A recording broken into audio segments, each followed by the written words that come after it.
I'm Morten, and I'm in the Pacific Northwest of the United States. In just a few minutes, we'll be heading north towards the North Cascades, where we'll be camping for about a week to explore this amazing and fascinating part of the world. This is awesome. We'll do wildlife photography, landscape photography, hiking, and we'll meet up with a representative for the Upper Skagit Tribe to learn about them and their history. I have no idea what is waiting for us up there and what animals we'll be seeing, but one thing is for sure, I'm so much looking forward to this adventure.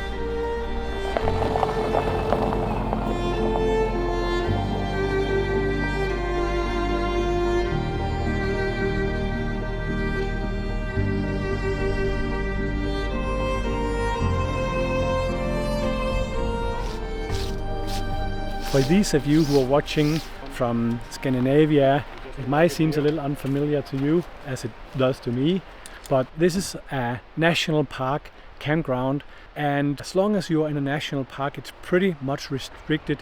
You can't just go like we're used to in Scandinavia and just put your tent up and make a fire and find some firewoods and, you know, put up your hammock. And there are a lot of things that I have to get used to here, and one of them is that there's a little fellow sneaking around. And you know, I'm from Denmark. I'm used to the most dangerous animal being a tick. So being in an area where there are bears and other predators that are larger than me, yeah, it's interesting.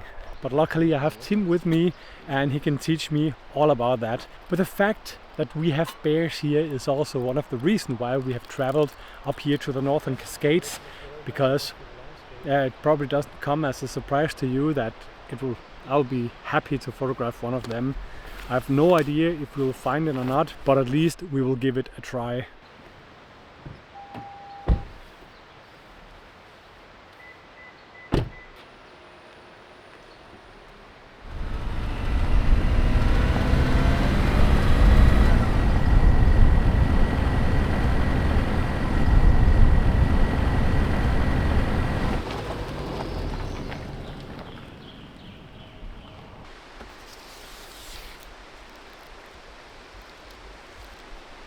So now I feel it's getting exciting.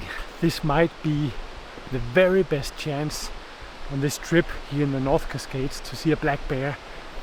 We just talked to a ranger and he said that further up the road, a few miles, there would be, the forest would open up, and if we sat there and looked out in these open areas, there would be a good chance to actually see a bear.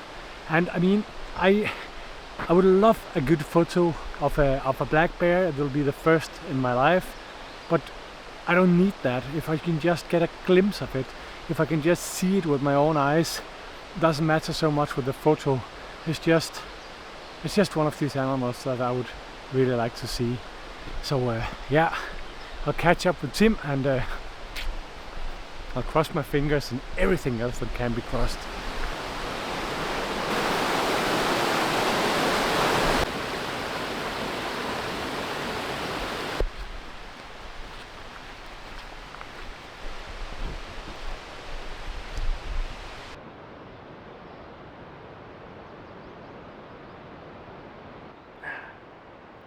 From here we have a really good view to the other side of the valley, and there's a long distance over there. I'm just trying to see if I can see any bears, because here we're walking between the tall trees and everything is just vegetation, and it'll be impossible to spot the bear. And I know that if we see it over there, we'll not be able to get there, but at least I'll be able to see the bear, and maybe with the 600 that's in my bag, with a 1.4 converter, I should be able to capture a photo or some video, but until now there's no luck.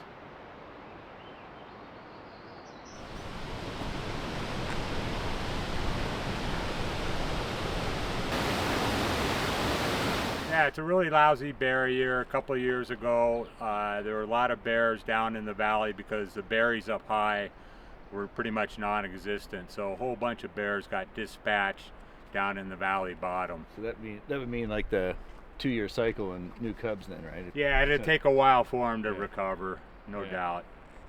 Oh, I hope you guys see a bear. Yeah, We'll go up here. There's still hope up ahead. Thank you so much. You're welcome. And what's your name? Rob, Rob. Thank you, Rob. you're welcome. That's not the kind of news we are looking for. I mean, a local guy working out here on the logging roads and these roads all the time, telling us that it's a bad bear year. He has hardly seen any bears. Not super motivating, but I guess we still have a good chance. I hope so, at least. Have a chance. Yeah, have 8 Maybe chances, not a Tim good chance. says. No.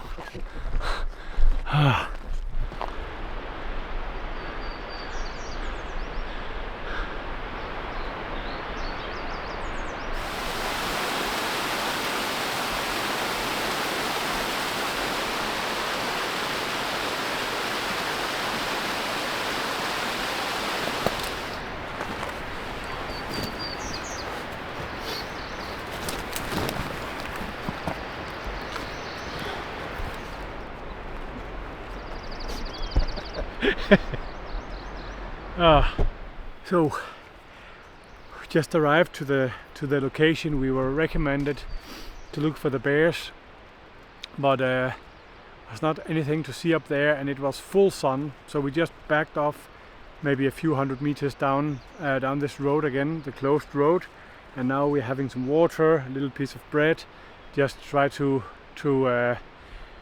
get some of the sweat off. It has been a steep hike up here with a lot of kilos in the backpack, and it was not very encouraging to meet the guy there who said that it was a really bad bear year, but regardless, no one can take that view away from us because it's breathtaking, so massive, so beautiful, and it just doesn't come across near as beautiful when I show it on the camera. But you probably already know that. I think we both kind of hope that this would be our best chance to see a bear on this trip. And then, you know, the feeling when you come down and you haven't seen it, you're like, oh, what now? But, you know, it's too easy just to say, oh, I came for the bear and I didn't get it, and then get disappointed. The good thing is always to say, okay, you can get what you are here for. Then what else are there of nice things? So yeah, let's go and see if we see any birds tonight near the campsite.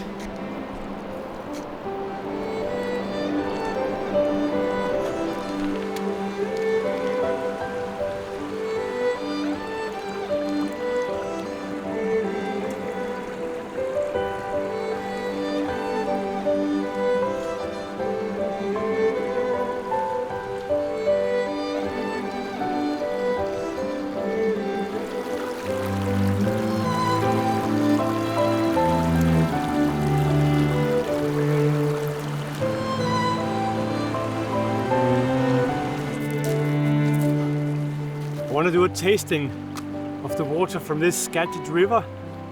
I want to rate it from 1 to 10, where 1 is, you know, you want to spit it out immediately, and after that you have a really bad taste in your mouth. 10 is the cleanest water you can find on the planet, best tasting water. That'll be like melting a piece of glacier ice. You melt it and you drink it, and it's just like, I want to rate this. And it's filtered the same way that the Native American probably filtered their water. So let's taste.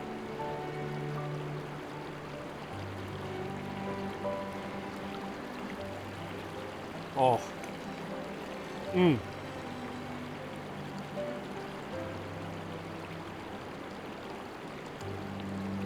Oh. It has to be a 9. Like, it has to be a 9. It's awesome. If it wasn't so cold, I would go swimming in it. But yeah, water's filled up. Amazing.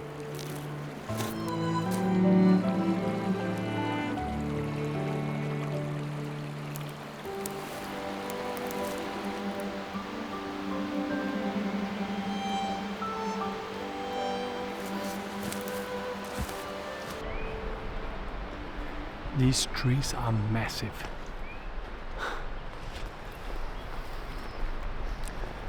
People here are used to them, but for me, this is amazing.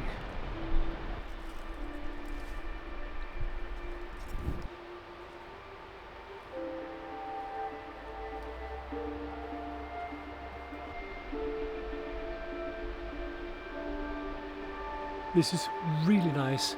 I've been hiking a little around in the area looking for birds, and then of all the places here in the camp, once I returned, there were two.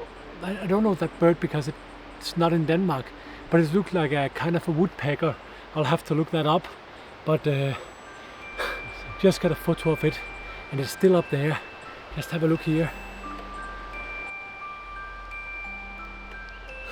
Awesome.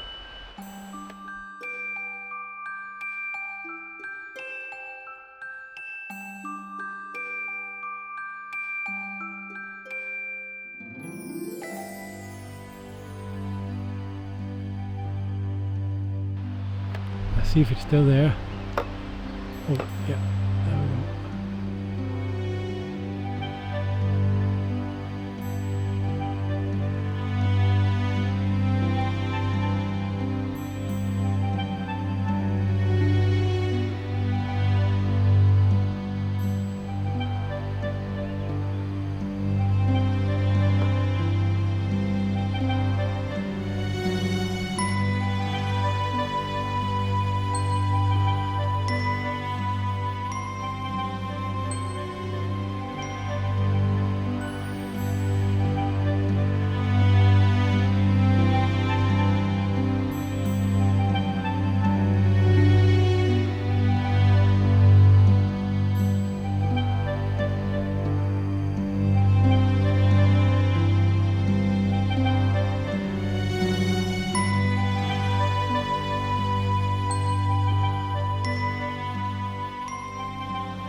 This is really nice.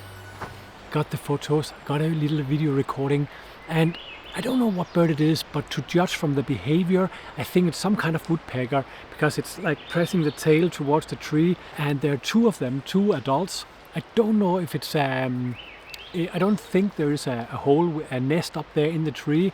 Oh, there it is again.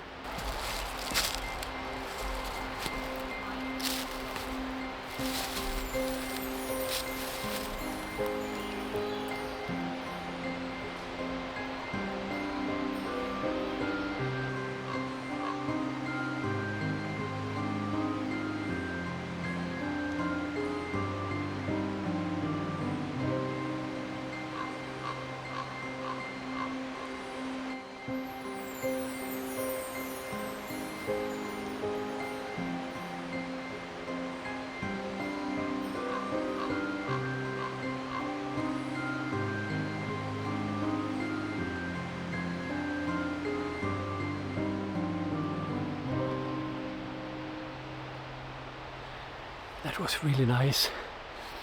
It's getting too dark now because there are dark birds towards a dark tree, and I can't really get in position anymore to get them in a silhouette.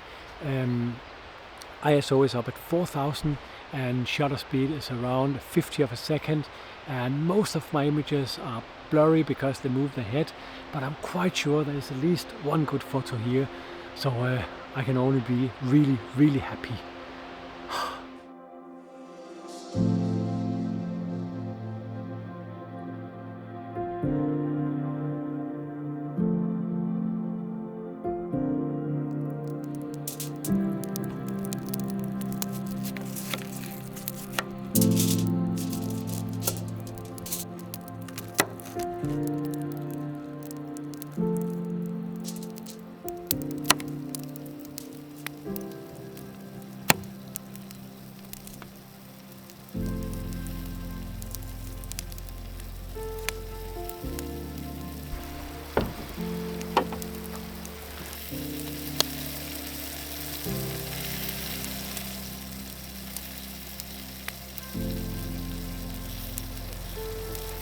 Oh, yeah. It's a nice fire.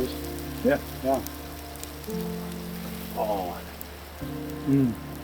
Dina is ready Tim has cooked some awesome food. We're having a hot dog here with mustard. How is it? Not bad.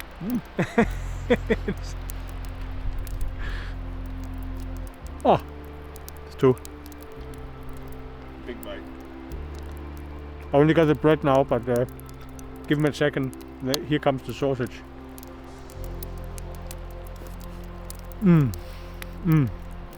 That's so good.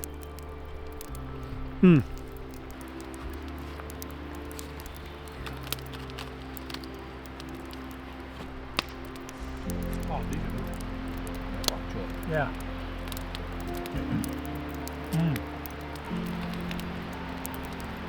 Still nice and crispy.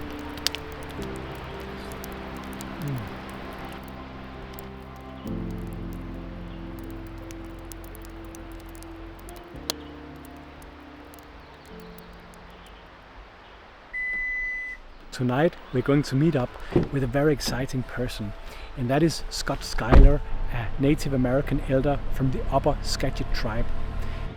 He's going to share some of his knowledge with us about this ancient land and about the national park and all the animals living here. This is a Skagit story about a man who married, his two wives were bears.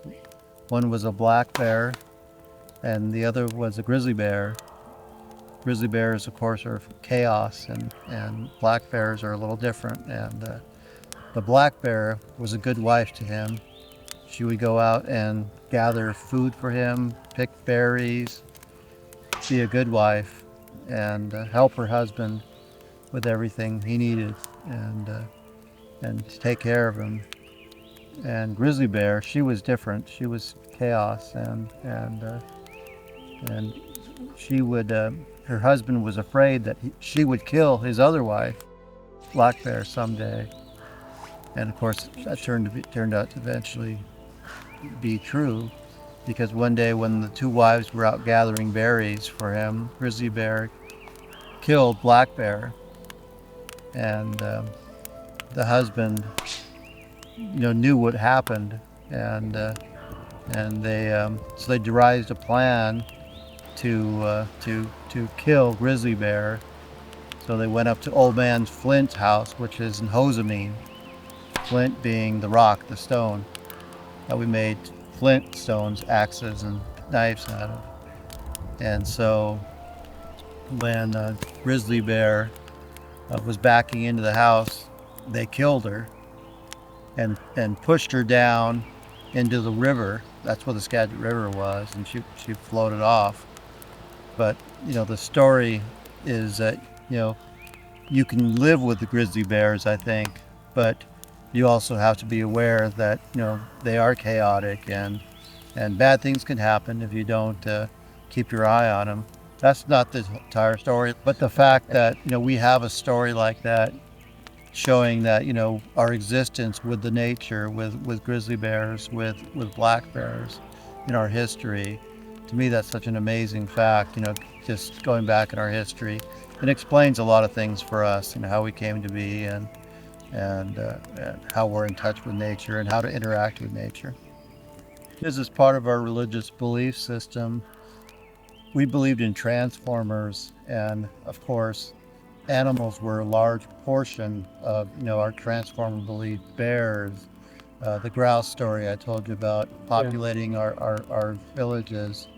The raven, bringer of death. They were such an important role in our everyday life, because that's what we had all around us, was wildlife and us.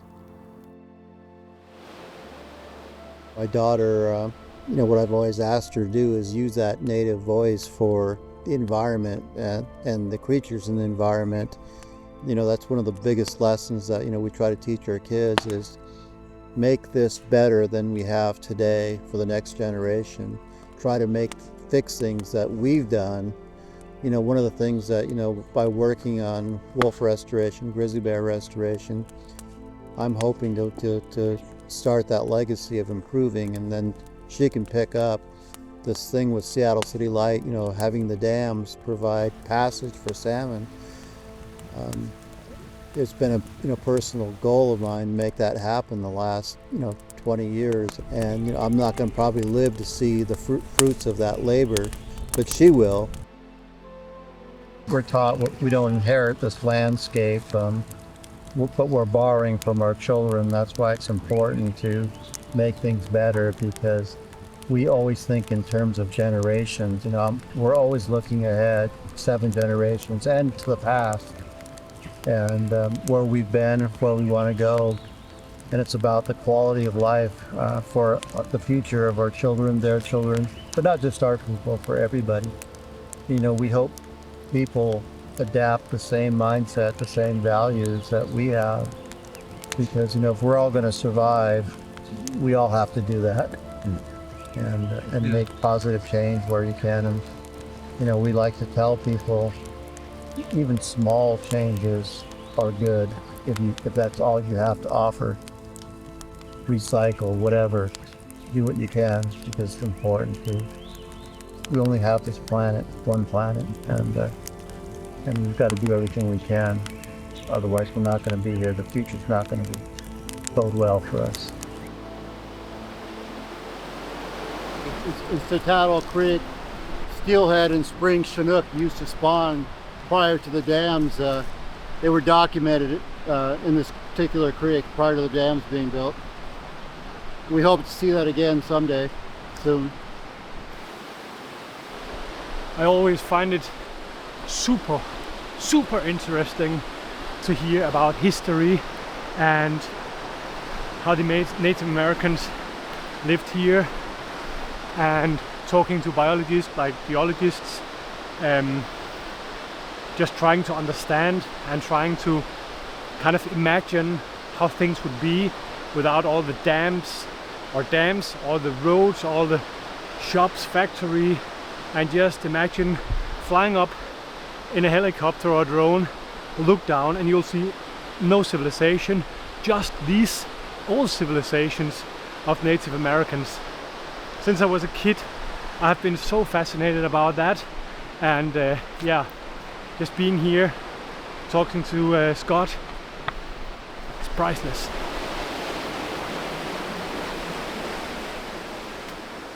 I feel I'm part of an Indiana Jones movie. This is awesome. Now we are talking.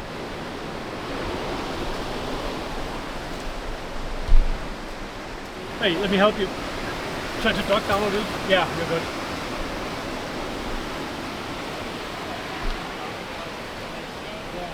Now, back when I used to bear hunt, I was telling Tim, what we'd watch for in the meadows is you look at the brush. You don't look for a bear because bears are so low to the ground. You see the brush moving, and that's how you find them. So just keep an eye at the brush, and you have to keep glassing these big meadows, and then eventually you'll see one. They're everywhere though here.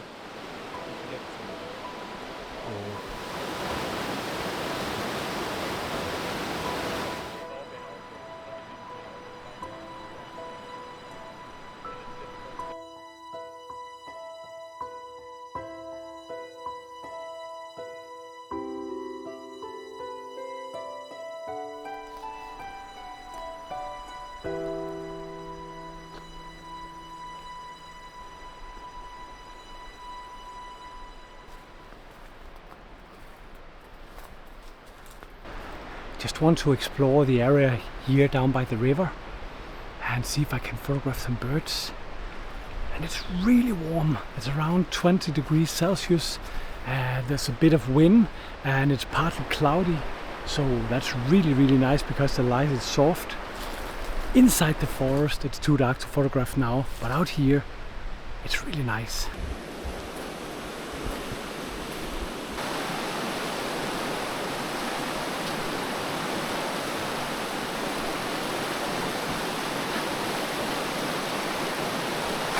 I'm going to see where this trail will lead me.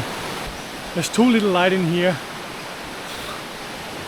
and my shutter speeds are way too slow, but it's because the forest is quite dense and it's quite late.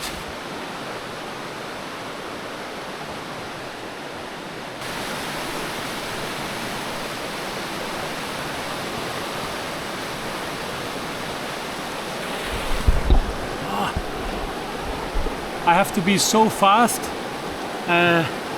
See that log out there? There's a little bird just landing on that. And I just got to sit down in level, and I photographed. I would like to have been all the way down on my stomach, but I didn't have time, so I just photographed it out there. Yeah, there it was.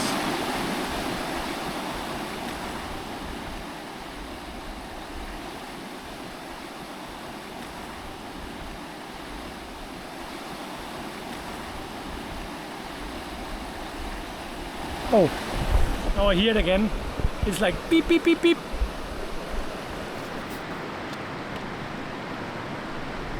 There's a bird up there.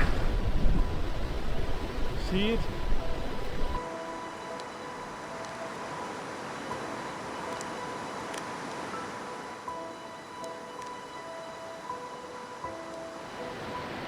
Oh.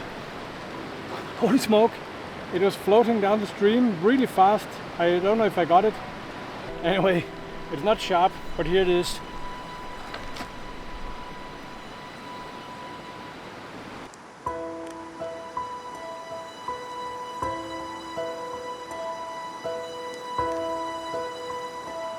I hope it will come back, because that was a nice looking one.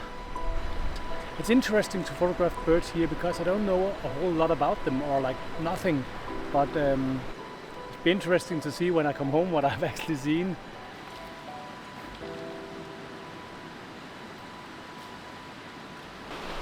Some of the evenings where I've been down to fill up my water bottle, I've seen the American robin sitting on the stones, just here and there, without being super scared.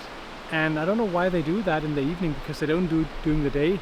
And my only little theory is that the stones get pretty warm. Like if I touched, especially the darker ones, like this one over here,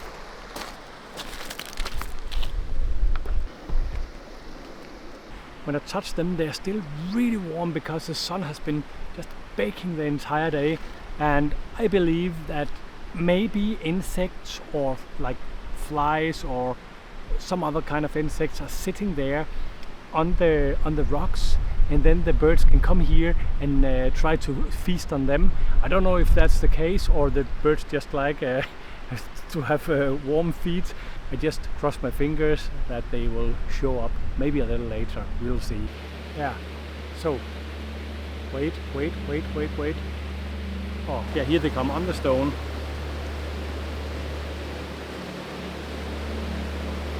Oh, it was sitting just there. Let's just wait. Maybe it'll come back.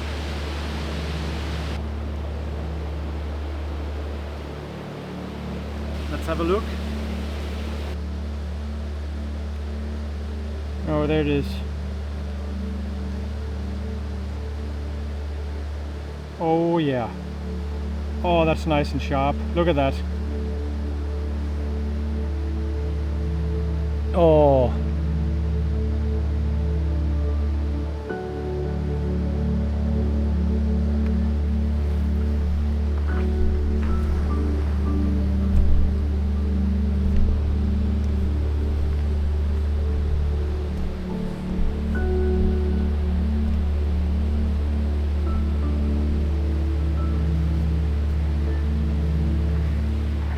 That was really nice.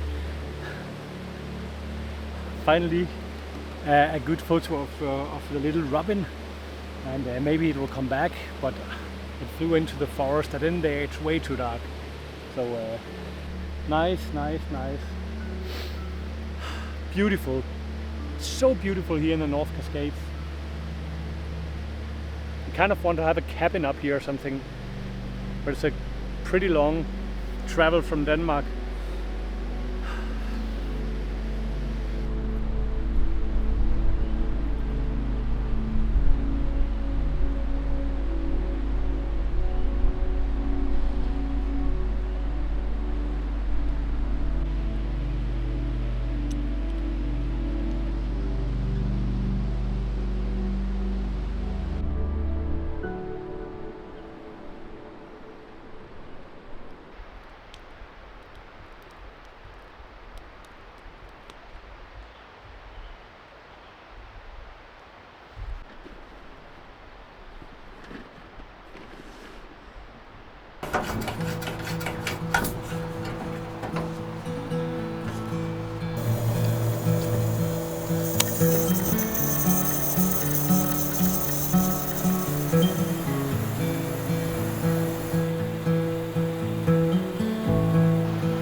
first cup of the day.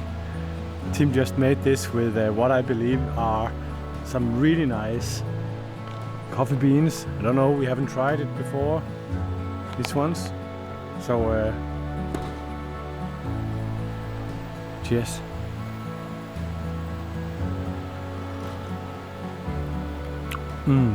Oh, it is really nice. You can look forward to that.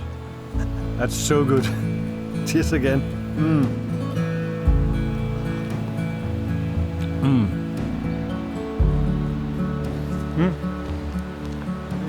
Yeah. Fruity, no? Like a floral, something like, but it's not the same as it.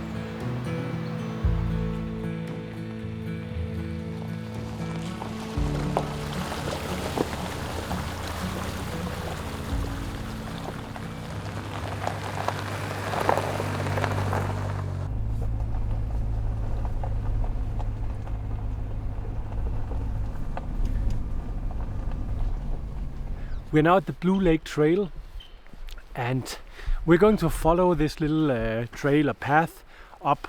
I don't know how long, but at the end of this there'll be like a little lake surrounded by some beautiful rock formations, and I don't know, we hope to see either birds or some wildlife on our way. Now it's just to catch up with Tim, the fellow.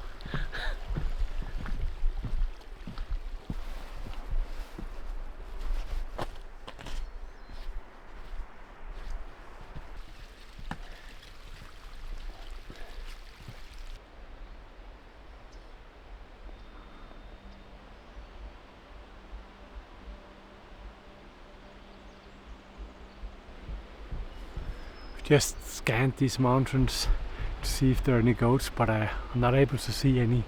But that doesn't mean that they're not here. You know, landscape is like this, and you can walk 20 meters and then you'll be able to see something that you were not able to see before. And I mean, yeah, it would be nice to see a goat. That water is so clean. It's just directly from the melting glaciers or from the melting snow. Fantastic.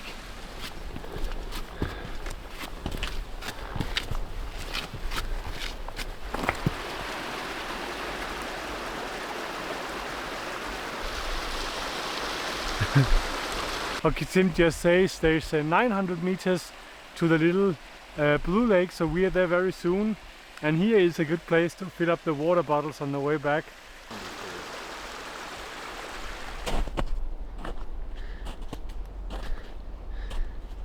Oh. And this is really slippery.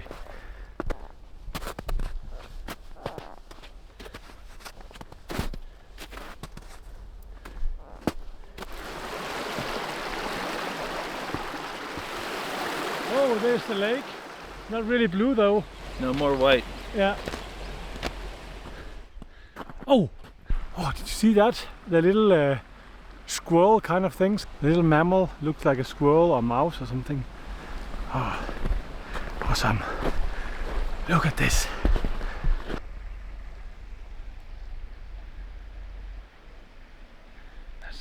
Let's go up there. That looks awesome. Oh, I think we have a great little view up there. Just a tiny rock sticking up. Oi, oi, oi, oi, oi. This is so incredible beautiful. Oh. The light now is really sharp, but it looks nice with the ice, and this one partly melted ice. Do you see there? Just want to sit down now.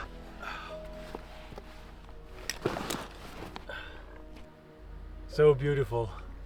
Oh, what a trip up here. We didn't see any wildlife, and now I think even though we do see some wildlife, the light is just so hard. Sun is shining from a blue sky and contrast is extremely high, but it doesn't matter because a day like this is just wonderful.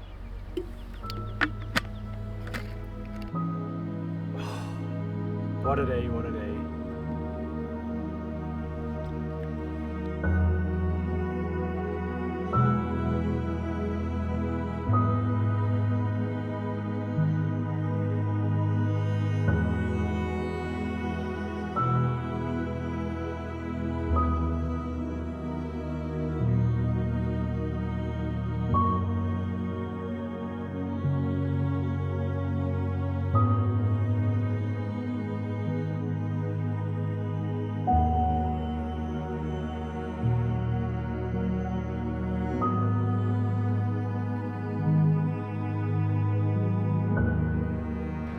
Now it's time to find some food and coffee.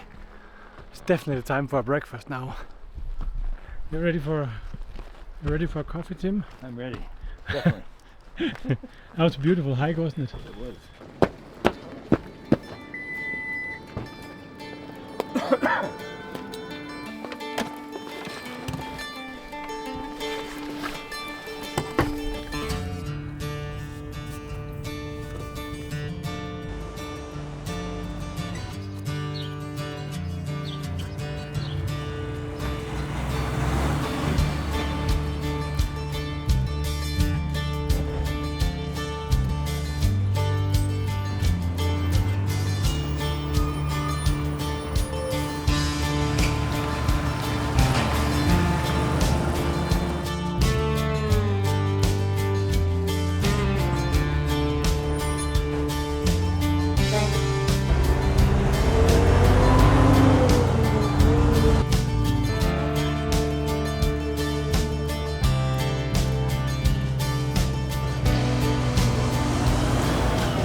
Look, see? Oh, okay, good. That looks amazing. And here's the coffee. Yummy. We got out of bed at 3:30 and we haven't got anything yet. And now it's almost 12 o'clock. This is our coffee, our breakfast, our lunch. And that hike was, yeah, it took a lot of energy.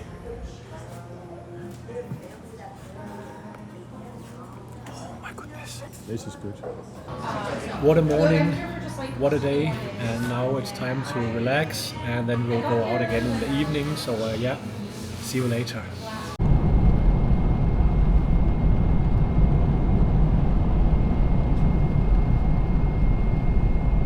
It's 3:30 in the morning and we are on our way out to a landscape location that Tim knows about. We have about an hour drive, so to be in place before sunrise, we had to just get up really early.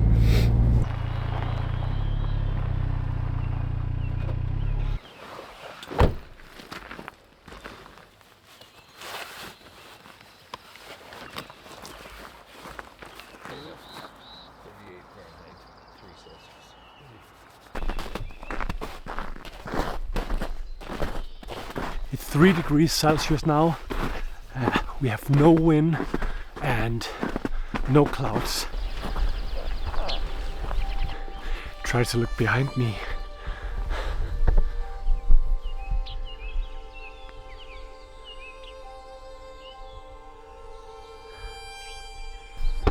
Whoa.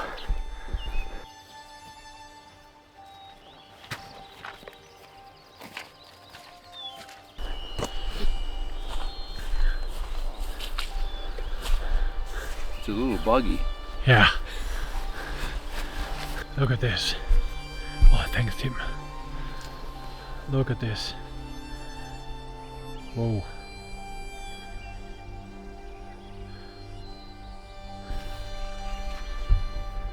Oh yeah, that looks good. So yeah, it's all about positioning. If you can get one of the curves here, then you can get the reflection of Liberty Bell in the water. And if you can back off wide enough, ideally we want to catch it right when the sunrise catches the light at the top of the peak. But yeah, this should be a good spot. Thanks, Tim. All right. I'll do my best. I'm not a great landscape photographer at all, But if I don't manage to make something here, it'll definitely be my fault. I mean, I'll just take my phone and grab a photo then, because this is amazing. Tim, do you think there will be any deer around or anything? Maybe. We'll see. While I'm setting up for this landscape photography, I'll definitely keep my 600 ready, because if there's any wildlife walking here in the frozen grass in the morning light, oh, that'll be awesome. Well, better get ready here before the sunlight hits that mountain there. Don't forget your 2-second timer. Oh, for the... So oh yeah. Now I'm going all in on landscape photography now.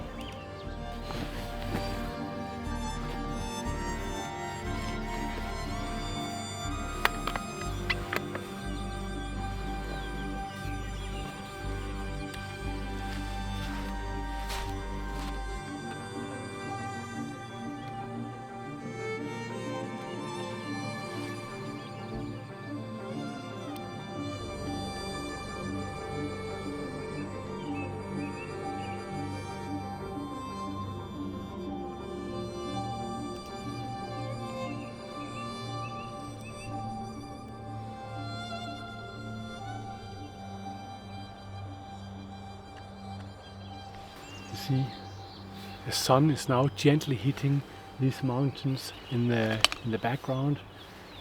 I'm photographing that way, and it's still not with the sun on it, but I feel everything is ready now. Composition is great. There's some stream in the foreground and the mountain, and I can barely fit it in with a 24mm, but I feel it's kind of comfortable. Now where everything is set up, it's basically just to press the button, and then I reckon I'll be stressed once the sun hits, because then everything happens within, probably not that many minutes. Let's go and have a look and see what Tim is doing. I feel we have plenty of time now.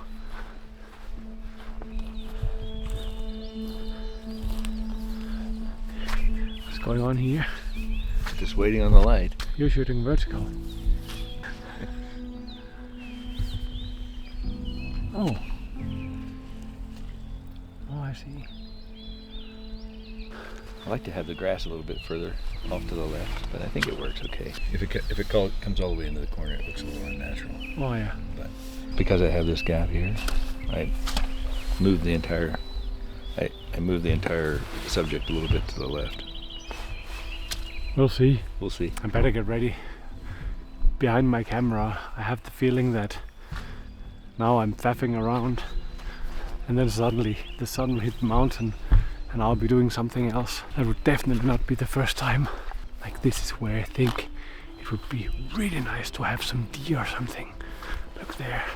But yeah, the 600 is ready just in case.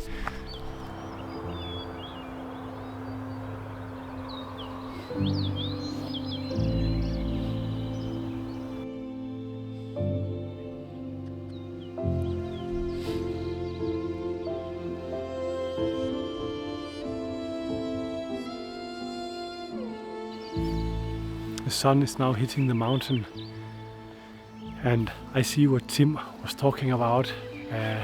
If there would have been clouds, like the sky would have been like red and yellow, but I mean, even with the blue sky, for me, this is simply breathtaking. It's so beautiful.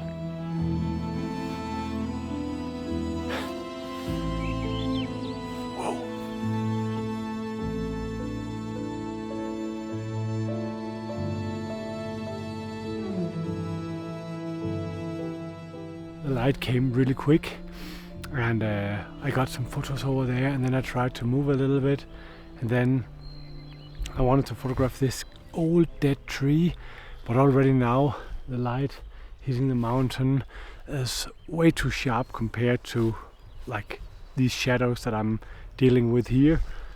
Oh, time to get back to the backpack in the 600 and Tim. What a morning.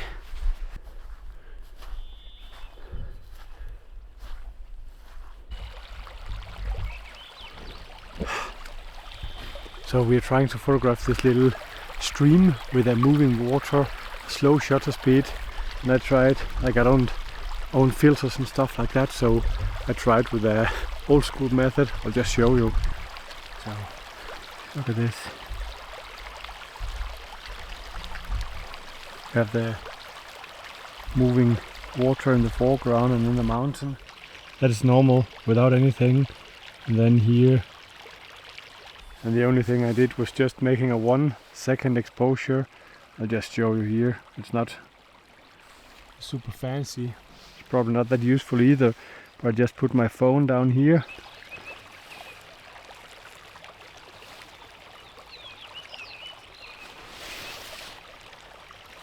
Yeah. And then I just do that a few times, like so. Hold it a little more, remove it. So as you see, it's probably not the best technique in the world, but it works.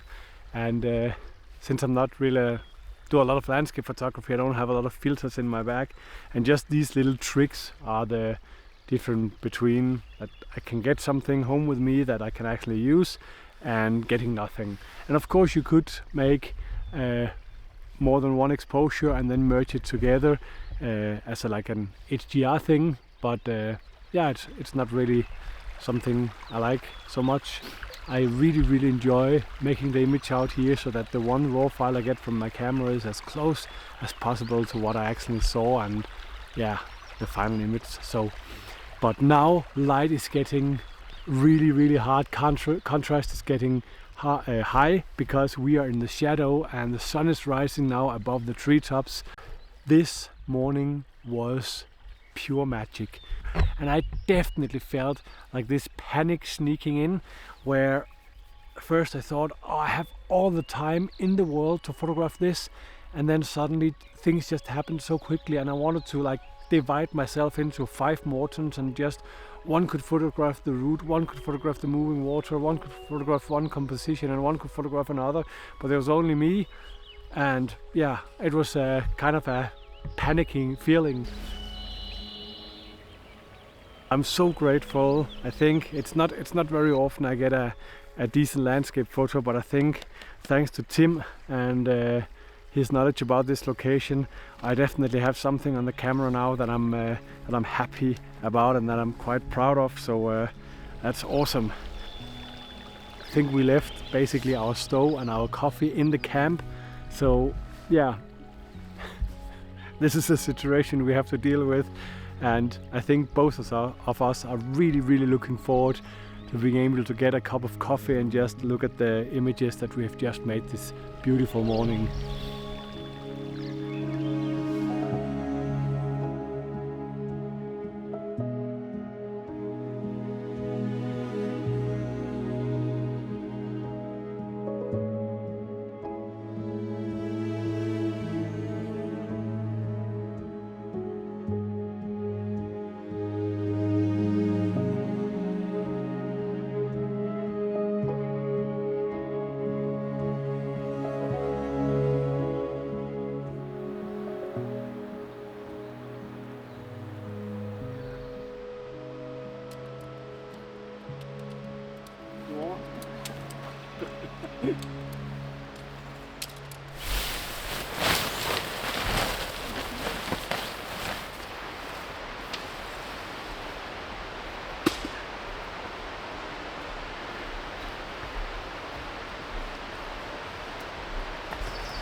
I guess it doesn't have any trees, huh?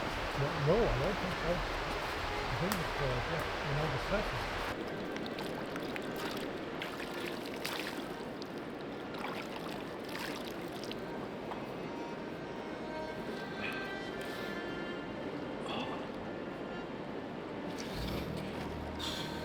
This is our last morning here in the North Cascades National Park, and it has been absolutely amazing to be here.